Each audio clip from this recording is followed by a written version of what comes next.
In 5, 4, 3, 2, 1. Hi everyone, welcome back to Just Being Ridiculous, or JBR for short. I'm your host Nancy Lar, and thank you so much for joining me again for this week's episode. This week I have my youngest sister here with me as my guest, and she will do her own introduction. Hi everyone, my name is Paku Lor. I am 21 years old. I was born in 2000, finally turned 21 in January 22nd. I go to St. Kate's, so St. Catholic University. I'm majoring in business administration, and I will be graduating in this winter, fall 2021. Super excited for that. Nice to meet you all. Yes. Woo! Cue clapping, if that works. Thank you, production team. AKA Gustavo. So this is my youngest sister, Paku. I know, she doesn't really look like me. Hallelujah. Thank goodness. But interesting facts about her, whatever the year is, that's how old she is, because she, as you said, she was born in 2000. And fun fact, her middle name, I think she's like the only one in our family to have one legal middle name, and it's Luck, because my dad named her Luck, Paku Luck Lore, because she was born the year of the dragon. Did you know that?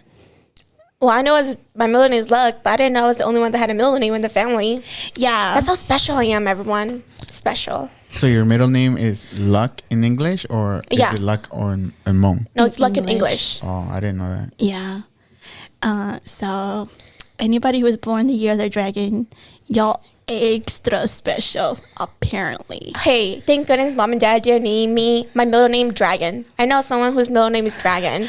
I think my parents really thought about that, but then it just didn't really match her, because, not trying to be sexist, but she's a girl, so like they was like, nah, we're just gonna stick with Luck. But really, it was just all my dad's idea. My mom was like, out of labor, she was like, whatever, I don't care. But yeah, and also a fun fact, if I already didn't say it already, but I'm the only one in my family to not have a Hmong name. Yeah. So it's okay, but they all wish it was me. It's okay. I like my Hmong name Paku. It makes me special and not typical Nancy. Okay, but what does your name mean, Paku? Flower. Paku means flower. It doesn't mean golden flower. Yes. Okay. Literal translation for those of you, if you say her name is in Hmong is Paku, and it means literal translation is flower gold, so like gold flower. But yeah, gold, dragon, luck, 2020. Y'all get the thing. But yeah, anyways, moving forward, because we're so done with talking about her name, because we don't want to like gas her up anymore. But my youngest sister, like she said, she's in school right now, and we'll talk about that later, because in our whole family, we're the only ones that are attending school, or did attend like a 4-year degree college, I guess. Institution. Not that it matters, okay? Because honestly, if I could do it again, I would probably start with community college, because then student loans are no joke, okay? If you know, you know. So I would still go to my school. That's how special it is to me. Yeah, I started to go to Augsburg, which is where I went, but she wasn't really feeling it. But we'll save that for later, okay? But I want to talk about our childhood, because when I had my sister Manyan, if y'all listen to it, which is episode 2. Just kidding, episode 3. Wait, are you sure? I'm looking at that one. It's one of those, okay? It's with the episode with Manya. We talked about how we weren't that close, and we still are not that close, right, Paku? Yeah. Growing up. So we all just kind of do our own thing, and I just thought it'd be nice to bring her on, since she's like in Hmong we call it Gonza, which is like the youngest daughter. And let's get her perspective, because my parents had me, well, they had my older sister, and then me, and then Manya, and then they had my brother, and then they had me. So I just thought it'd be nice to bring her on and get her perspective and how it was like growing up as the youngest daughter, or on the younger side of the family, because let's be real serious here, they all get the good stuff, right, older kids? Y'all understand what I'm saying? So what do you think about us growing up? Like, do you feel like as the youngest daughter, you got away with a lot of things?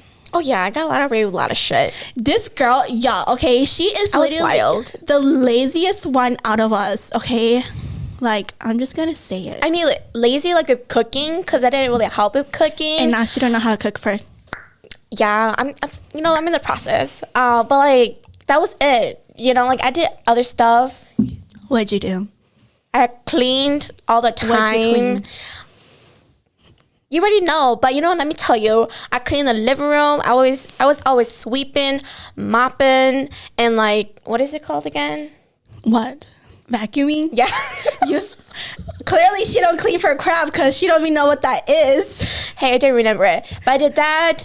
Most of the time, I was forced to clean the bathroom too, which was disgusting because there were like 8 adults or like just people living in the house. So it was disgusting. Okay, get over it. Your bathroom is still disgusting too.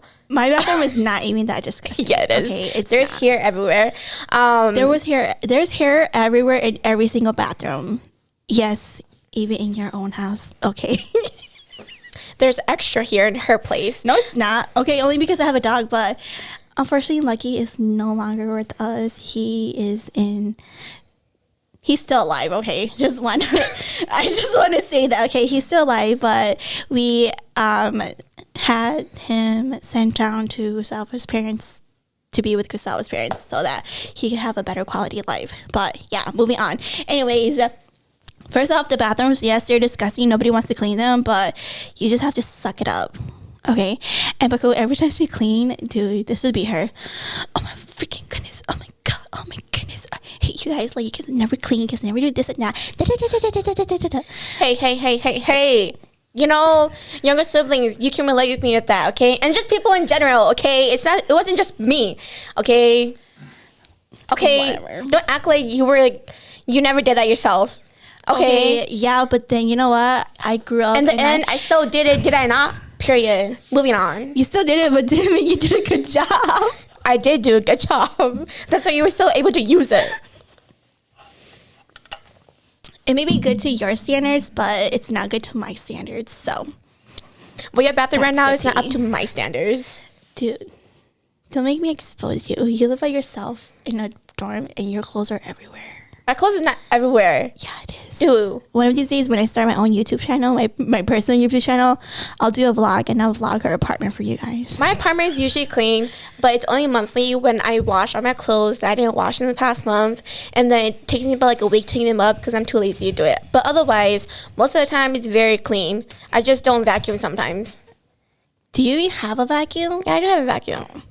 Paku I don't lives have a at the broom. dorms, and she's lucky because of COVID. She has like a whole apartment to herself, right? Yeah. I don't have roommates. Hallelujah. Yeah. She Hallelujah. cannot.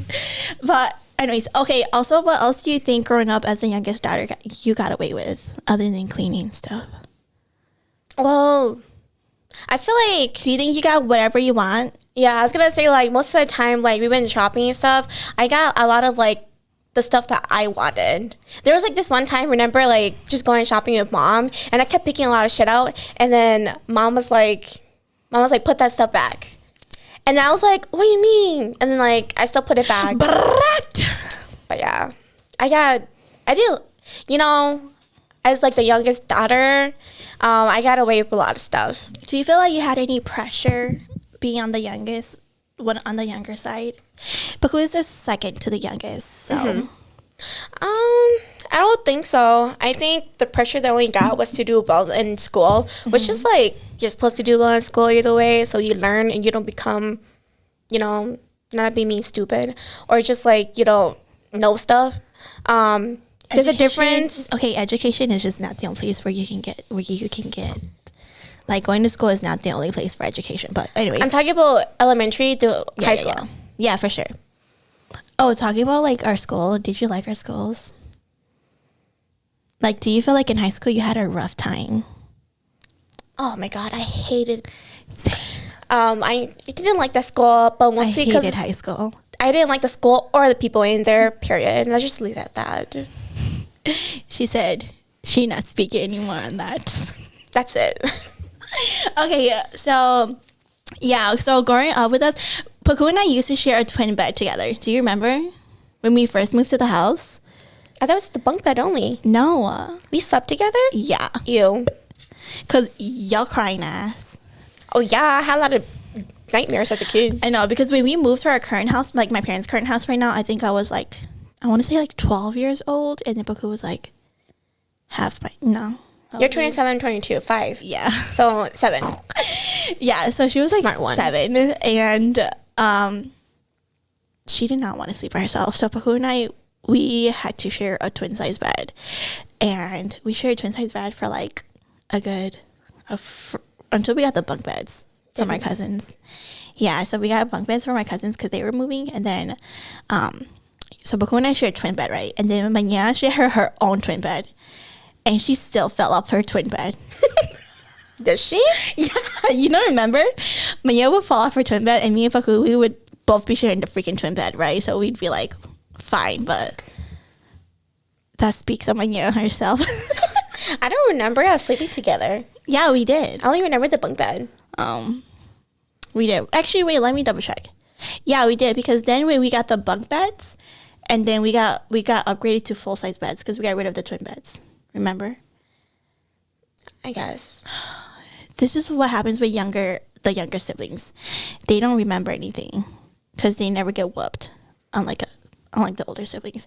Actually, It wasn't important. That's why I didn't remember it. Actually, that reminds me. Remember this one time you and Manya got into so much trouble? Y'all, let me tell y'all. When I said I was wild as a kid, I was really wild. Paku chased Manya with a knife. I didn't fucking chase her. I threatened her with a knife. Yeah, It's different. and then my parents, they were at like our relatives or something, and then they came home, and who told them? I don't know. I feel like it was my chain. Yeah, our That snitch annoying. ass. She's always stitching. God. Literally, but She's our mom and dad's little pet. yeah. You know, like the teacher's pet? That's her. So she snitched on them, right? And then my dad found out, and he was so mad. He made them kneel, and they were kneeling, and he made them put both their hands out like this, and I think he put cans on both of them. Did Dad put cans? Do you remember this? Yeah, I remember it. Did you put cans on your hands, or were you guys supposed to? I don't remember. But either We had way, something in our hand. Yeah, I'm pretty sure it was like hands or something. But either way, my dad made them kneel and do that for like, I swear, a good hour. And No, it was more than an hour. okay, whatever. But anyways, so I like the time where you almost fucking left home, bitch. Oh, sorry. so that's a whole different story. And then we'll talk about that after we talk about this.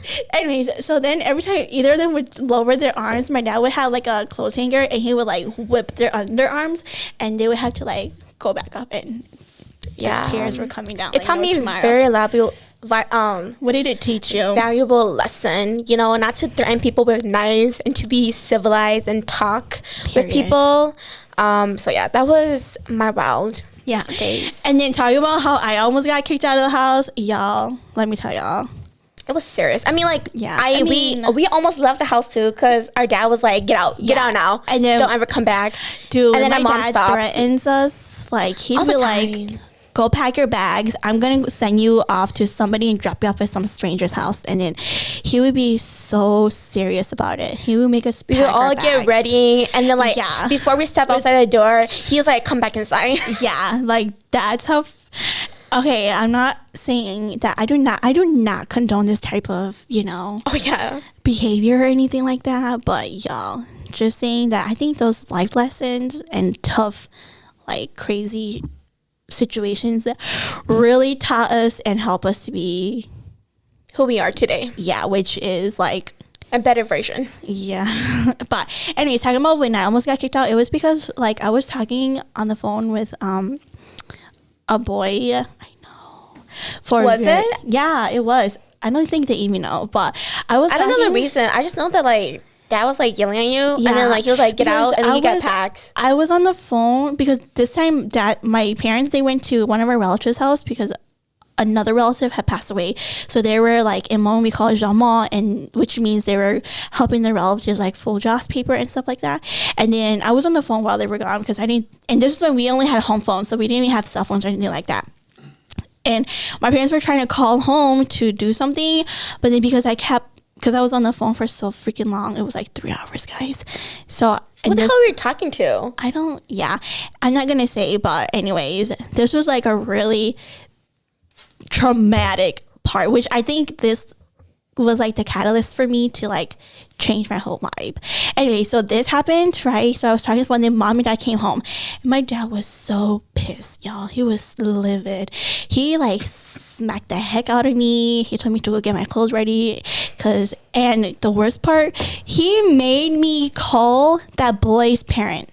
Did he? Yeah, he made me call the boy I was talking to, and then he was like, I want to talk to your dad. And then like he talked to the boy's dad and was like, they're both really young. I don't want them to like do this and that. And it wasn't even like we was talking like that, He was just like a friend of mine. But anyway, so that happened.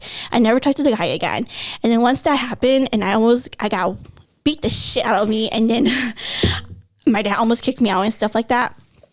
And my tears were like bawling down. And then I felt really bad because my dad was like also like, like blaming my mom for my behavior and stuff like that. So after that, I just had so like much guilt and stuff. And then I like kind of went on this 180, and I just like started focusing on my school.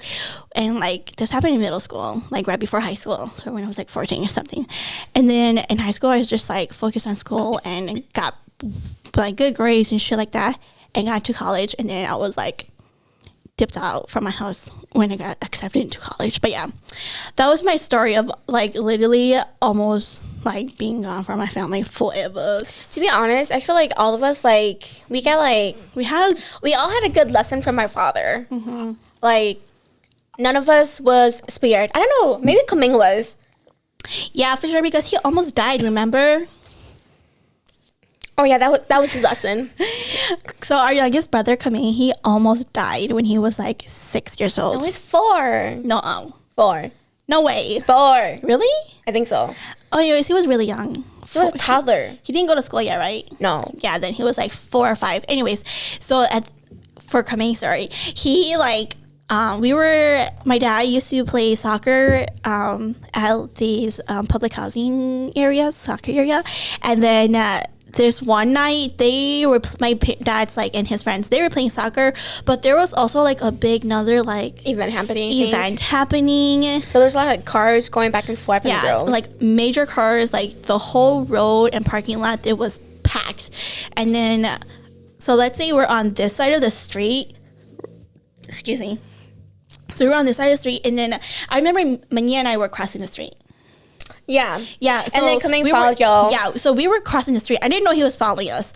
So I crossed before Mania, right? And then Mania crossed after me. And then I don't even think Mania knew that Kaming was following us, or he was like behind us or something.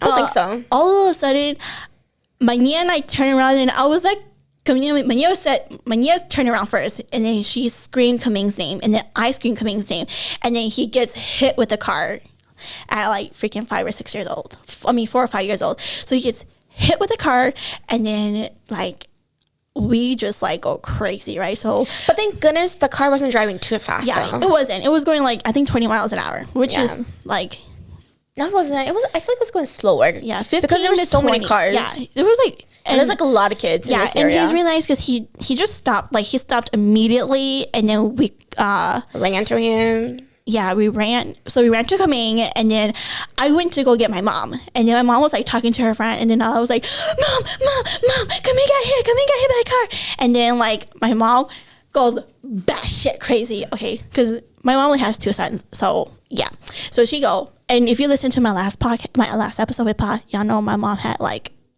ate these herbal medicines to have both her sons. Not that I believe that stuff, but just saying, I think she does. But anyways. So my mom is running to the street where Kaming gets hit. And she is like, at this point, her tears are going crazy, right? Like any mom would. She's going crazy. And then she's holding Kaming. And people were like, you should. Yeah, but everybody was like, strangers started rushing over and stuff. And then I think my Ching or somebody went to go get my dad. He was still playing soccer on the field. And then my dad comes, and then like my mom's still holding him, coming, and then people were like, "You should lay him down so the ambulance can come get him." And like just put him down. And then she was like, "No, I'm gonna hold him. He's in pain." So that shit happened, and then the ambulance came and they took him to the hospital, to the ER. You know, batshit crazy stuff like that. But thankfully, he only had like a few scratches on his arms and ears, and it wasn't like nothing severe or anything like that. But yeah, it was just a lucky place because like I also like broke my collarbone at that place. But cool. Oh my god.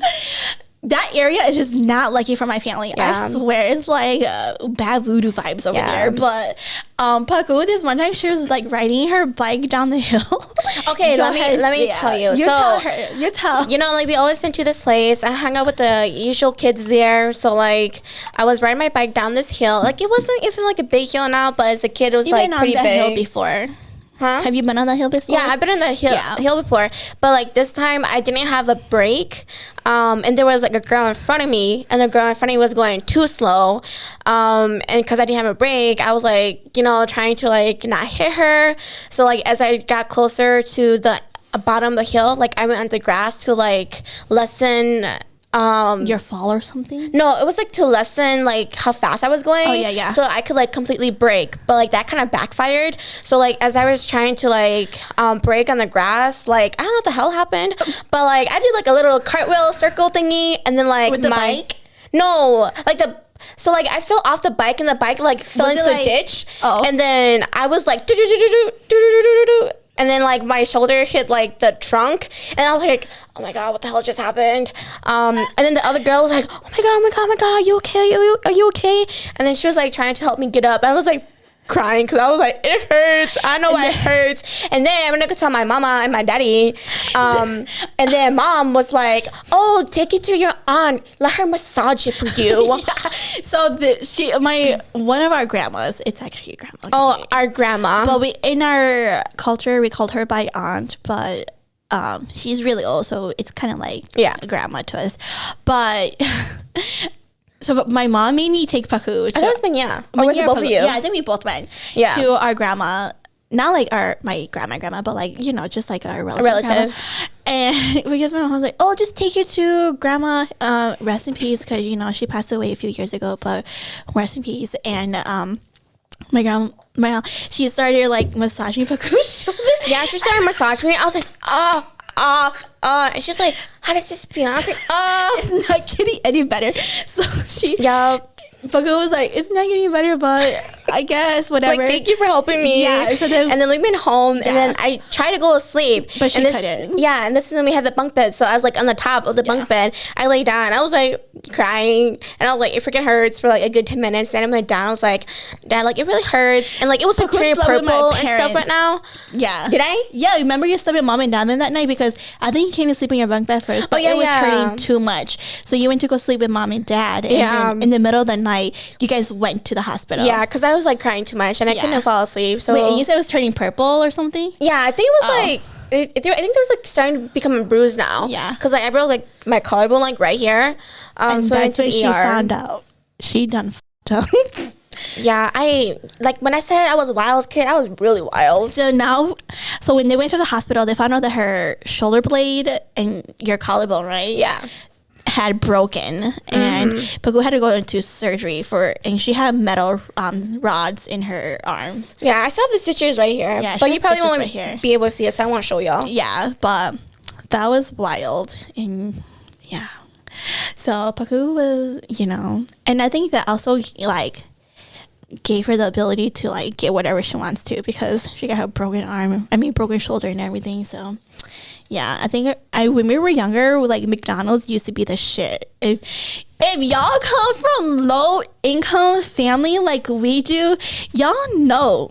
It was a luxury to get McDonald's. Yeah, literally. I remember this one time, my mom, she had just got a new job, and then she took us to McDonald's, and she said that she took, I don't know if you remember, but I don't remember. Yeah, because, you know, like I already said, the younger siblings, they don't freaking remember anything. But my mom had taken us, or I just have a really good memory anyway, so just kidding. She holds grudges for a long time, I guess. I really do. So It's okay, I do too. Anyways, so my mom took us to McDonald's because she just got her new job. And she said that, like, she just got a new job and this is her first time taking us all to McDonald's, and that we can, like, get more McDonald's in the future and stuff like that. But, and, like, going to the buffet, we do not come from a family that goes to the buffet every month, okay? We don't go anywhere, to be honest, and I still don't go anywhere. Honestly, so, like, yeah. I don't know a lot of, like, restaurants or places in Minnesota or St. Paul because of that. Also because, like, I don't have a car, and, like, I just recently started to learn how to drive. She just got her license. We'll talk about that in a bit, too. Yeah.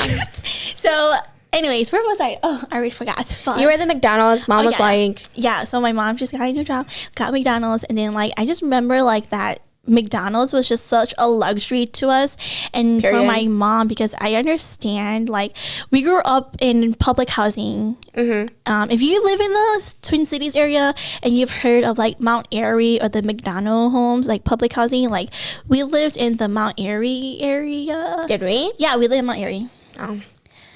All I remember is that, like, we used to, like, live by a hill, and, like, we were always, like, going outside, running up the hill and going down. Yeah, that's Mount Airy. And then we have families and cousins who lived in, like, the McDonald areas too. But we lived in Mount Airy, and then we moved to a single family public housing house. And then from there, we moved over to our, like, my parents' current house right now in Maplewood. But yeah, as I was saying, we grew up really, really poor, and we were on public housing, we were on food stamps, which honestly, now that I think about it, is such a luxury, because when we have food stamps, we would get to eat really well, because, you know, we had that assistance from the government, and my parents were able to, like, buy better quality food and buy more things for us. But once we got out of the assistance, then my parents had to start paying things, like, way out of pocket. It was, like, really hard for them. But anyways, different story for a different day.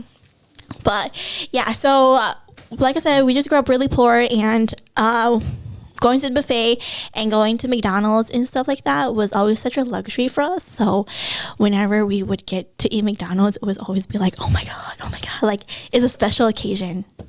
Yeah, but now we eat McDonald's, like, every day. Not every day, but, like, our younger brother Kaming eats junk food or just, like, unhealthy food, he like, every loves day. gas station sandwiches. Yeah, like the breakfast sandwiches. He likes American food. He loves He doesn't like Hmong or Asian food. And if he does, the only thing eat veggies. Yeah, or the only thing, like, our younger brother eats that's considered Hmong is rice and sausages, or, like, pork, like fried pork, fried pork, with, or stir fried meat with anything. Yeah, he's basic. And eggs and noodles, but, like, only a specific type of noodles that our family eats. Yeah, I feel like we're the only ones that eat that. Yeah, but they're the best. Yeah, Dude, you know that But it's small super pack of salty. noodles is 350 calories. Really? Yeah. Damn. If I can find a picture of the photos, I'll, like, put it here or something. But it's like the YY. Wei? No, it's the mama noodles. Oh, is it mama? It's mama, but not the Tom Yum and not the silver gold packages you guys are thinking about. It's a different type. It's shrimp flavored, but it's not the ones you guys are thinking about. So if I can find a photo, I'll link here. Dude, they're the best noodles, like the best out of all of them. It's, like, spicy. It's not really. It's, like, more mild, but, like, for people, us, it's mild. For Gustavo, it's spicy as heck. yeah, for people that don't eat, like, spicy food, It might be expensive. yeah, it might be not expensive, spicy for you. It's not expensive. It's pretty cheap. No, I meant to say spicy. Yeah, but anyways, going back to our story. Oh my gosh, remember what? when my chain burned my hand? Oh yeah, with the water. Yeah, It was wild. And yeah, I still remember how coming throw up in your mouth too. yeah. That's disgusting, y'all. Yeah, I swear, I had the most crap growing up, okay? I mean, we all have our own stories, but Period. this one time, my Shane was making noodles, and this is when we were in our single family Old house. public housing home. Yeah. And, excuse me, my Shane was making noodles, and I was, like, cleaning something in the kitchen or something like that. And in that house, the kitchen is really narrow. So it's, like, sink here, microwave here, right? And I was, like, in the sink, and my Shane was making noodles for my dad, I think, or for somebody. But the noodles got like the noodles ding, right? And then my chain came, and then I was like right here doing dishes or something like that in the kitchen. And then she grabs the noodles, and we both turn around at the same time. So we're like ding, and then we bump into each other, and she pours a freaking noodle like all over my wrist, like all over my left hand. And I mean, you can't see, obviously you can't see it right now, but if you look really closely, you can still see the scars here. But It's because they're both stupid. but this is how scared we were with our parents. Okay, we We were very scared of them as kids. yeah, like I'm pretty sure I had like 3rd-degree burns or something. But she poured the water over me, and like that, like I swear my whole freaking wrist and arm, it just like scalded, if that's the right term or whatever. Like, but it's just like got so red and everything. And then my parents were at home at this time. They went to go do something, but right away my chain, I just put it under like cold running water to like hopefully like subside the pain and stuff. But that happened, and then we like wrapped it up in like cloth because this is how scared we were of our parents. Okay, we wrapped it up in cloth, and at that time my dad was gonna go squirrel hunting, and then my chain, I went with my dad. Oh, did you? Yeah, I went too. So we went hunting with my dad, and just me and my chain. So we went hunting, and then like my arm was hurting so much. I was like carrying it like this the whole time, but like trying to make sure that my dad doesn't notice, you know. So I was wearing, it was like freaking summer too, okay, but I was wearing long sleeves as heck so I could hide it and my parents wouldn't see it. So like by the time and then like so that happened, and this happened when we were like elementary students, okay. So my chain and I had lunch together one day, and then I was like telling her that it hurts a lot, and by this time it was like super pussy. There was like y'all know when like those pus bubbles and shit, like that was happening all around my arm right here, and I was just like crying to my chain at school. I was like, oh my god, like I don't know what we're gonna do, like da da da. And then she was like, it's okay, just like let it air out, like we'll just do this and pop the bubbles. And then like so we popped it, wrapped it back up, and then like just dealt with it, you know. And then one day we went to one of our relative grandma's house, and because my mom, you know, like back then she had like a lot of more time, so she could like do and go to talk and see relatives. So we went to go see relative, and they had a baby there. I forgot who the baby was, but we went there, and then I was like trying to hold the baby, but then my right arm, I was holding the baby on my right arm, which is the arm that was not burned, and then my arm was getting really, really tired. So I was like trying to hold it on my left arm, but I couldn't. And then that's when my mom noticed. She's like, what's wrong with your arm? And then I was like, nothing. And then she's like, what's wrong with your arm? And then I was like, nothing. And then she like grabbed my hand, and she pulled up my shirt. And then that's when she saw that it was like wrapped and everything. And then that's when I was like, oh my god, I'm gonna die, y'all. This is my last day of living. So then my mom was like, what the happened? And then that's when we just like told everything to my parents, right? I think this happened like 04, 05, and that's when like the last. No. Yeah, it did. It didn't. Yeah, it did. You know why I know? Why? Because after mom found out, right, and then she told dad, and then I was sleeping on the edge so that I could put. So by that time, my mom like took off the band, like the cloth, and she just like let it air out so that it could like air out and do its thing. And then my dad came home, and then he saw it, and then he was all like, oh my god. And then it was like 04, 05, because by that time my dad and my mom, they took me to one of our relatives from my lower side that they had just come over from Thailand and Laos. Like, it was like the 04 or 05 with the last wave of like Hmong refugees from the war and stuff. So the last wave, like our cousins and our uncles, they had just come over from Laos or Thailand, wherever, and they were living in Wisconsin. They're moving to Wisconsin, and then that night, my parents took me over to our relative's house, and they did some Hmong, like we call it kagong, but like I don't know how to like really explain. Acupuncture? No, he just it's kind of like a blessing or something. Oh, I know what you mean. Yeah, it's not like a blessing, but essentially he was trying to take away the fire like the fire, the bad energy on you. Yeah, the bad fire energy out of my wrist and my area that it happened on. Kind of like prayers. Yeah, kind of like that. So that happened, and then one of my cousins was like, "Oh my god, what happened to your arm?" And I was like, "Oh, a dog bit me." And then he was like, "Really?" And I was like, "Yeah." And then he was like, "Oh, and they had to do that for you?" And I was like, "Yeah." And then he was like, "Oh, that's weird." And I was like, "Yeah." But that happened. So now I can still see it, but I mean, it's like better now. Can you see it? Yeah, I can see it. Yeah. Because of my eczema, it's like all blended in now. But yeah, I can see it's like right here. And then my mom used to say that, "Oh my god, nobody's gonna want to marry you, and nobody want to talk to you because your hand is gonna have all these freaking like scars and stuff." And I was like, "Well, Yee. I'm here now. Got a man on my side." Just kidding. But yeah, so we had some crazy like. We had crazy stories as Yeah. kids because we were wild and we were crazy, but Just also like because like we were any also family. scared of our parents. Because I mean, like, you know, our parents, you know, we grew up, you know, low income, so like they were always working. So I feel like as kids, like we didn't want to trouble them. So we like never told them stuff, but also because we were scared of them. Yeah, because I think like I listened to David So, and he's like a podcaster. Do you know David So? No. Anyways, so he has a podcast in Genius Brain, and I think he explains it so well because he says that with like immigrants and like kids of immigrants, like immigrants are so busy just like working, right? That like they expect their kids to just like not get in trouble. Yeah, not cause it's, trouble. like, just less like stress for them because they're so busy working and trying to provide a roof over our head and stuff like that. So when they get in trouble and things happen, like it's like more things that they have to worry and take care of. So I think that's why we always try to like not cause trouble. not cause trouble. But like we did. So yeah, those are some freaking wild, crazy childhood memories of ours. You have any more you want to share?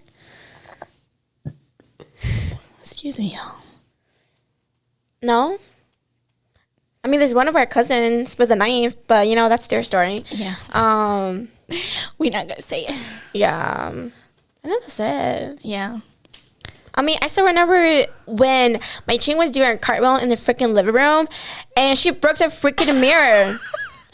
Oh yeah. She broke the mirror, and I was like, "Yo, what the That heck?" was like our only kind of like long mirror, Yeah. so we could see like a full body image. But yeah, she did break it. She broke it. She was trying to like show off, and I was like, "Yeah, this is what happened when you showed off. You broke stuff." Yeah, but I don't think my parents care that much because they didn't pay for it. Because we got Oh, it did for they? free. No, Yeah. they didn't pay for it. We got it for free. But It was pretty still, shocking, though. Yeah, I was like, dude, now we're all gonna get our asses whipped because of you. If you know, you know.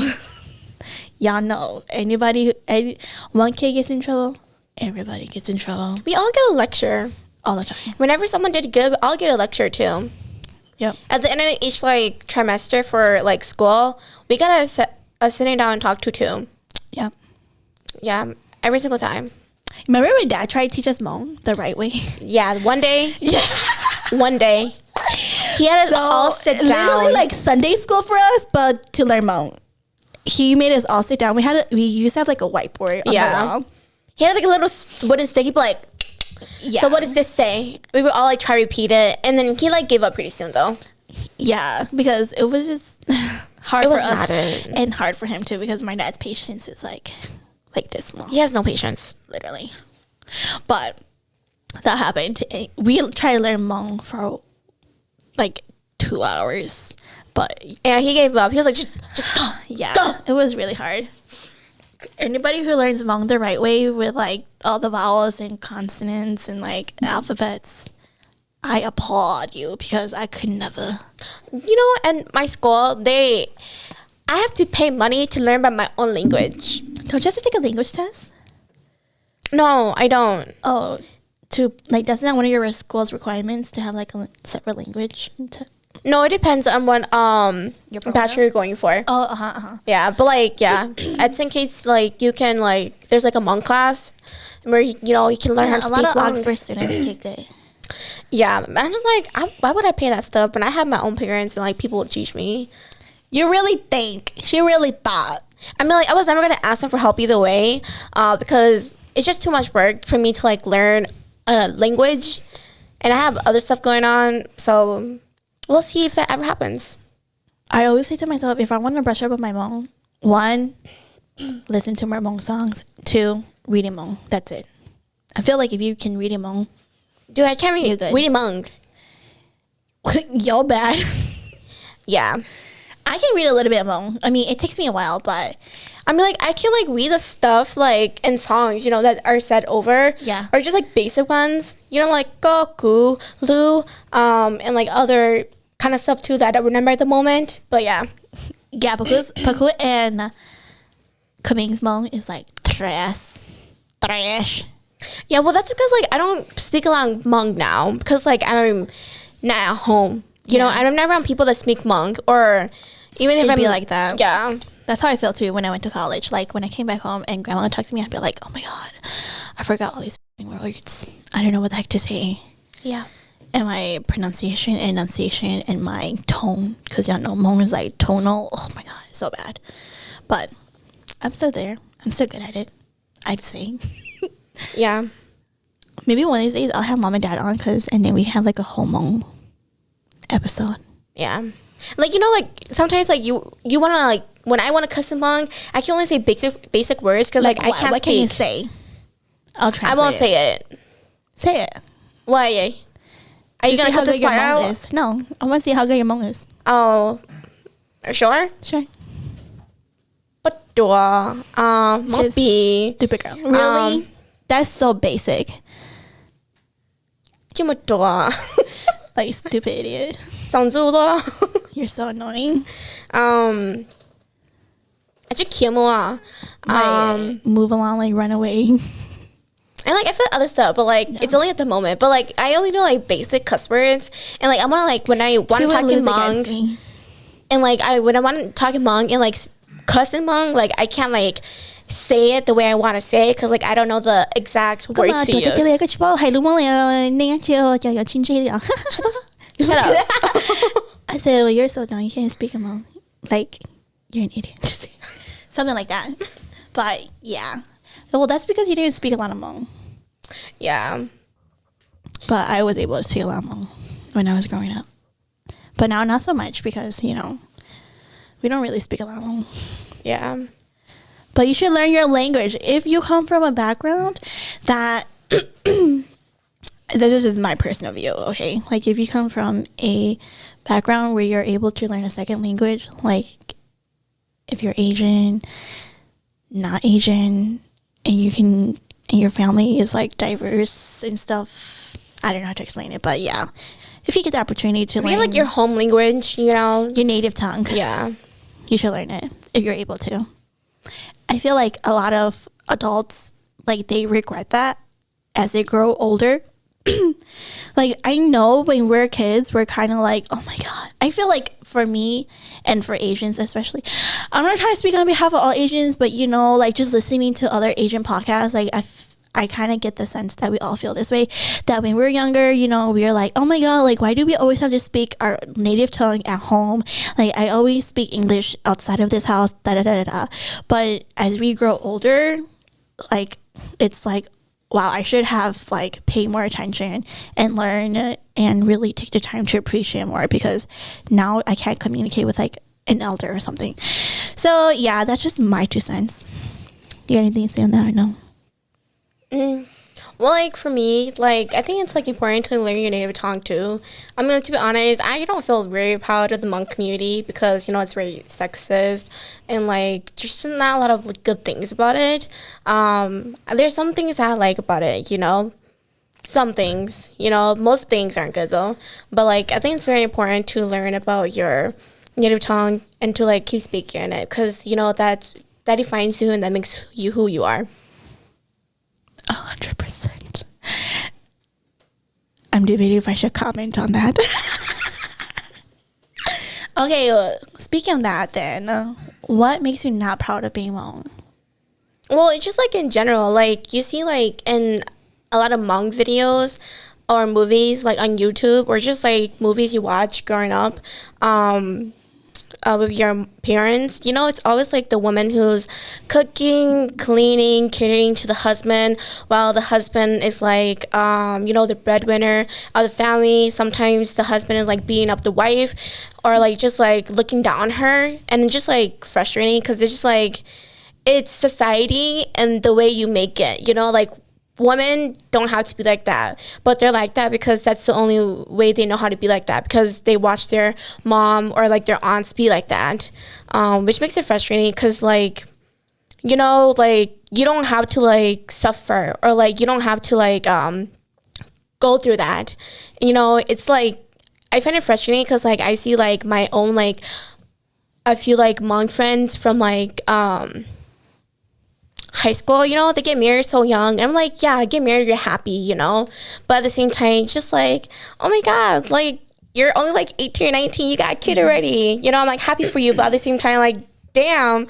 I mean, it's not like, not saying like their partners are abusive or whatnot, you know. It's just kind of like, wow, you know, kind of like, it's kind of like the tradition or the cycle keeps happening, because like even in like in Laos or Thailand or, you know, wherever Hmong people are, they usually like commit very young and get married very young, and they stick with that partner for the rest of their life, you know. And I'm just like, damn, like y'all don't want to explore, or like y'all don't want to like have a career, or not just like, you know, cater to your in-laws.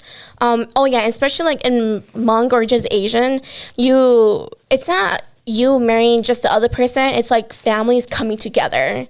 So which I find kind of scary, because like Hmong people, I don't know, like it's just like there's like so much like etiquette and so much things that happen to it, because like, you know, when you get married in the Hmong community, you're given a price, you know what I mean?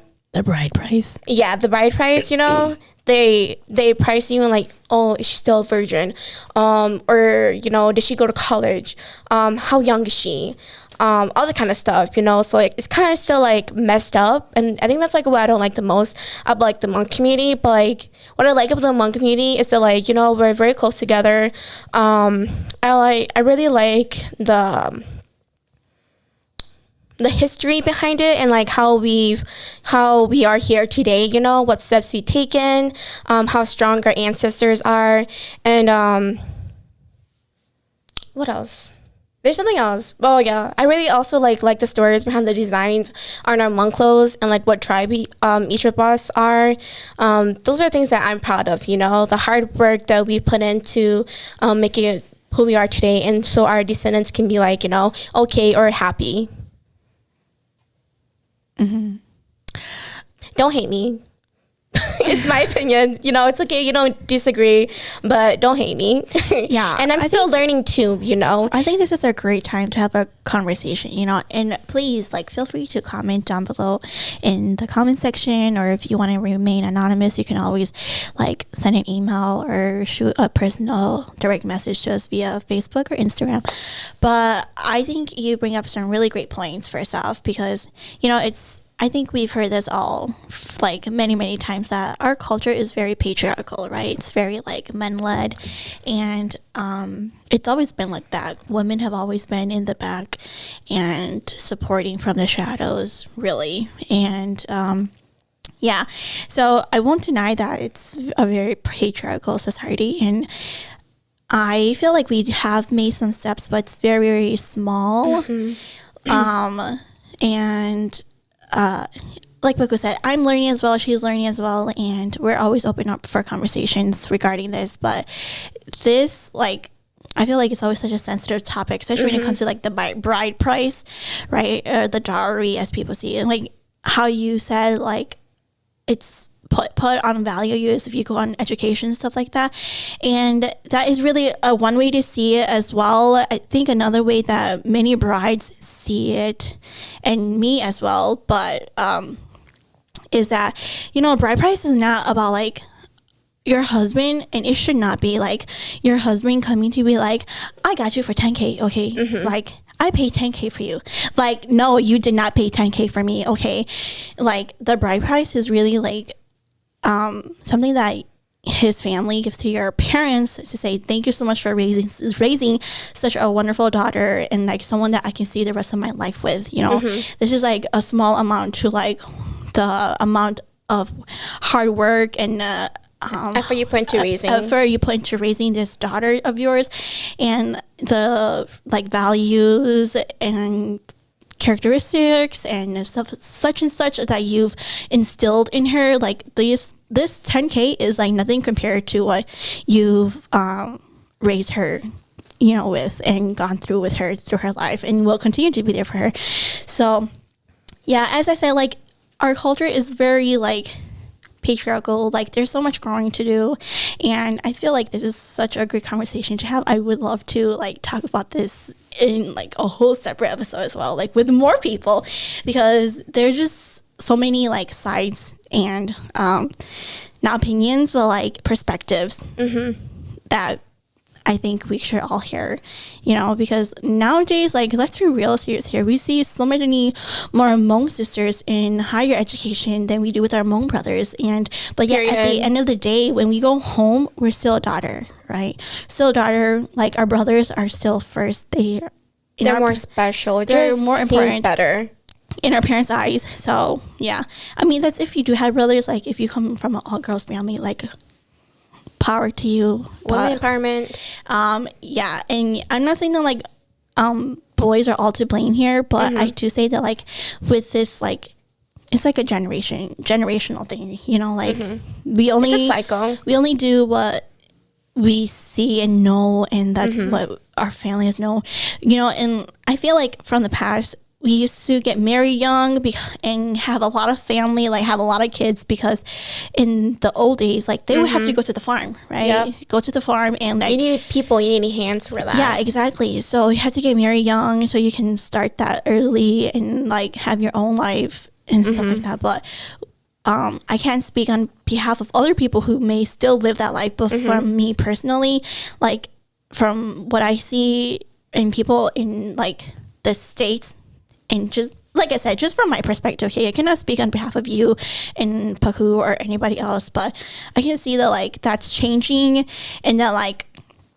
we are not having kids younger, and like this isn't like the early 2000s where people are getting married at a young age, you know, where and like sex education is becoming more and more like open in our community, because I think that's what it's really about, having sex, like having good sex education, because and knowing that you need to use condoms, be on birth controls, you know, it's okay to have sex at a young age. Oh yeah, go wild, like, you know, just be safe though. Yeah, exactly, just be safe. And yeah, I don't know, y'all, this just my mind is going like all over the place right here right now with this conversation, but that's just my 2 cents for right now. Yeah, I mean, like, the Hmong community is good. Just like everything else, there's pros and cons for everything. Of course. And it's the same for the Hmong community.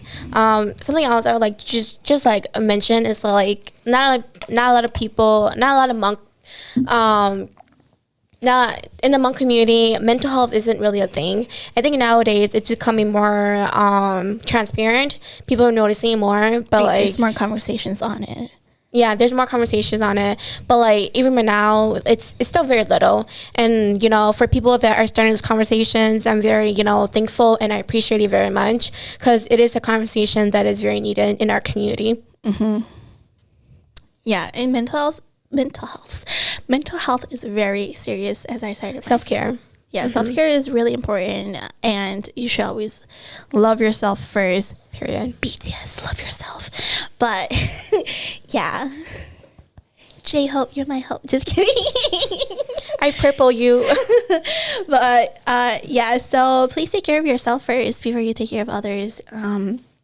Yeah. Anything else? No. Self-care. Some people think self-care is being selfish, I don't think self-care is being selfish. It's you putting your needs, above everyone else. And if you can't take care of yourself, how will you be able to continue taking care of other people? Because if you're only taking care of other people, you're going to burn yourself down, You're going to become burnt. You're going to become so exhausted that, like, you may develop, like, high blood pressure early in life. Or, like, all the kind of, like, health problems, So take care of yourself because it's very important. You know, you are very important. Yeah. So, I think we're gonna have to wrap it up here. Okay. Yeah, but that's all we have for today, guys. We had like some other things in store for maybe I'll bring her on back next time for part 2. We'll see if I come back. Yeah, we were gonna talk about her education and like all that extra stuff, but maybe we'll save that for like back to school season or something. Anyways, did you have anything else you want to say for the last minute? Like, thank you for having me here. It's very interesting to have a talk with Nancy because we don't usually have these kind of talks. And usually when I'm home with family, I don't usually talk like this. she's on her phone or sleeping. No, it's just like I talk more kiddish, or I'm more like kind of like I turn back into like who I was before like going into college and like becoming still better. Think she's like 12 years old. Or some people, or like some of my cousins don't even know that I exist, like, which is totally fine. I don't care. Because they're like, oh, you had a younger sister? Or like, what? You're 21 now? I'm like, yeah. It's because like I don't usually post on social media. I don't usually talk about myself. I don't go anywhere either. I'm very like a seclusive person. I have like a small circle. You know, but I think it was she nice. Said quarters over pennies. I don't understand that phrase, but you know. Oh my gosh. Are you serious? We was going to end it, but let me explain this first. Quarters mean you would rather have 4 shiny quarters than 100 like rusty brown looking pennies. That means you would rather have 4 really great friends than like 100 like friends. Oh, okay. She only book smart. Yeah, I am. Anything else you want to say? Yeah, I'm still trying to learn how to be street smart, but I think that's going to take me, you know, my whole life. But I think it was very nice having these conversations with my older sister. Thank you for listening. And, you know, I would love to also hear your, you know, viewpoints and perspectives and like anything that I said or anything that we shared about. You know, I'd like to know your story too. Did you want to share your handle? Like your Insta or Facebook or anything? You don't have to if you don't want to. No, thank you. Yeah, she's a pretty private person. So anyways, that's all we have for this week, everyone. Thank you so much. You know, my podcast is about just being ridiculous, but it's also great to have these wonderful and serious conversations too. But yeah, I hope you all enjoyed today's conversation and you all know what to do. Please like us, comment, and hit the notification bell on YouTube, and also like us on Facebook, Instagram, and you can listen to the podcast on any audio platform such as Spotify, Google Podcasts, and Anchor, and wherever you get it. Honestly, I'll see y'all next week. Bye.